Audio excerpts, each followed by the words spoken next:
আসসালামু আলাইকুম বন্ধুরা, welcome back to my channel. আজকে আমি আপনাদের সঙ্গে একটি ডিম দিয়ে স্পঞ্জ কেকের রেসিপি শেয়ার করব। তাহলে দেরি না করে শুরু করা যাক। এখানে আমি একটা চায়ের কাপ নিয়েছি। এই কাপ দিয়ে আমি সব মেজারমেন্ট করব। প্রথমে আমি কেকের টিনটাকে রেডি করে নেব। কেকের টিনটাতে আমি কিছুটা তেল দিলাম। এর মধ্যে আমি বাটার পেপার না, একটা এরকম সাধারণ পেপার নিয়েছি। এই পেপারটাকে তেল দিয়ে ভালো করে এই টিনটার মধ্যে দিয়ে দেব।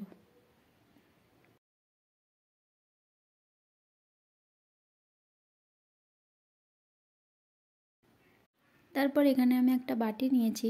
এখানে আমি একটা ডিম ভেঙে নিলাম। ওই চায়ের কাপটার মাপের 1 কাপ আমি এখানে চিনি নিলাম। চিনিটা আমি গুঁড়ো করিনি, এরকমই দিয়ে দিয়েছি। যখন ডিমটার সঙ্গে চিনিটাকে ফাটবো তখন চিনিটা এমনিই গলে যাবে। চিনি আর ডিমটাকে আমি ভালোভাবে ফাটিয়ে নেব। 10 মিনিট ধরে ফাটাবো। যদি আপনাদের ইলেকট্রিক বিটার থাকে তাহলে 2 মিনিট বা 3 মিনিটে হয়ে যাবে। কিন্তু এখানে হাতে ব্লেন্ড করছি, ওই জন্য একটু সময় ধরে করতে হবে। আমি এখানে ডিম আর চিনিটাকে ভালোভাবে ফাটিয়ে নিয়েছি। দেখুন এরকমভাবে ফাটাতে হবে, এটা যেমন ক্রিমি টেক্সচার চলে আসে।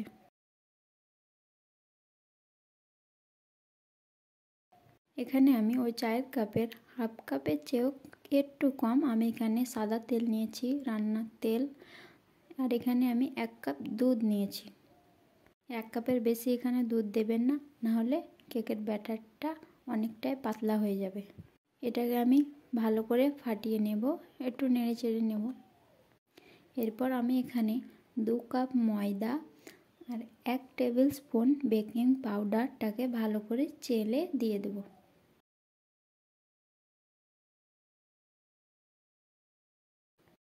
আমার চালা হয়ে গেছে। এবার আমি এই ব্যাটারটাকে ভালো করে মিক্স করে নেব। ভালো করে মিক্স করবেন যেন কোনো লাম্পস না থাকে। দেখেন আমি যেভাবে মিক্স করছি এভাবে মিক্স করবেন।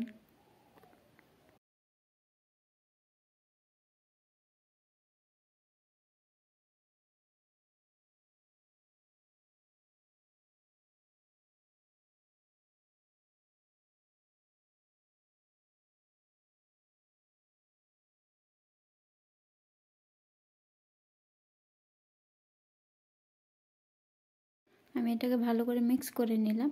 এবার আমি এখানে দেব লেবু 2 টেবিল স্পুন। আমি এখানে ভ্যানিলা এসেন্স ব্যবহার করিনি, আমি কিন্তু ডিমের গন্ধটা লাগবে না। আপনারা একবার বাড়িতে ট্রাই করে দেখবেন।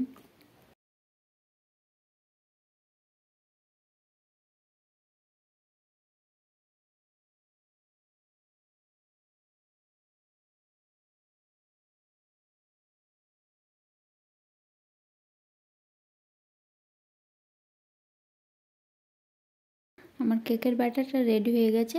আমি এবার এটাকে কেক টিনের মধ্যে দিয়ে দেব।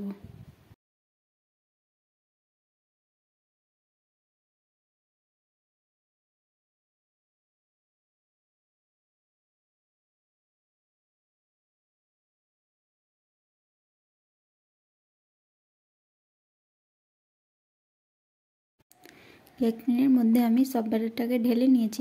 এবার আমি কেক টিনটাকে একটু ড্যাব ড্যাব করে নেব। এখানে আমি চুলায় একটা হাঁড়ি বসিয়েছি। হাঁড়ির মধ্যে একটা স্ট্যান্ড রাখবো। ব্যাটারটাকে দিয়ে দেব। ব্যাটারটাকে দিয়ে আমি ঢাকা দিয়ে দেব। আমি প্রথম 5 মিনিট এখানে মিডিয়ামে রাখবো, চুলার আঁচটাকে মিডিয়ামে রাখবো। তারপরে 5 মিনিট পরে আমি স্লোতে করে দেব। 50 মিনিট পর ফিরে এলাম। দেখুন বন্ধুরা, মাশাআল্লাহ কত সুন্দর হয়েছে কেকটা, একদম অসাধারণ, দেখতে কি সুন্দর লাগছে। আপনারা বাড়িতে একবার বানিয়ে দেখবেন, অনেক সুন্দর হয়েছে, অনেক ফুলেছে। চলুন এটাকে এবার বার করে নিয়ে ঠান্ডা করে আপনাদের দেখাচ্ছি। এটা ঠান্ডা হয়ে গেছে। আমি কেকটাকে সাইড দিয়ে ছাড়িয়ে নেব হালকা হালকা করে, যেমন ভেঙে না যায়। আমি সাইড থেকে হালকা হালকাভাবে ছাড়িয়ে নেব।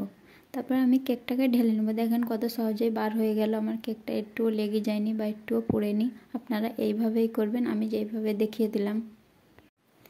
কেকের এই পেপারটাও দেখুন কত সুন্দর উঠে আসছে। আসলে আমার পেপারটা একটু বড় হয়েছিল দেওয়া, ওই জন্য কেকের ভিতরে ঢুকে গেছে। তো আমি বার করে আপনাদের দেখাচ্ছি।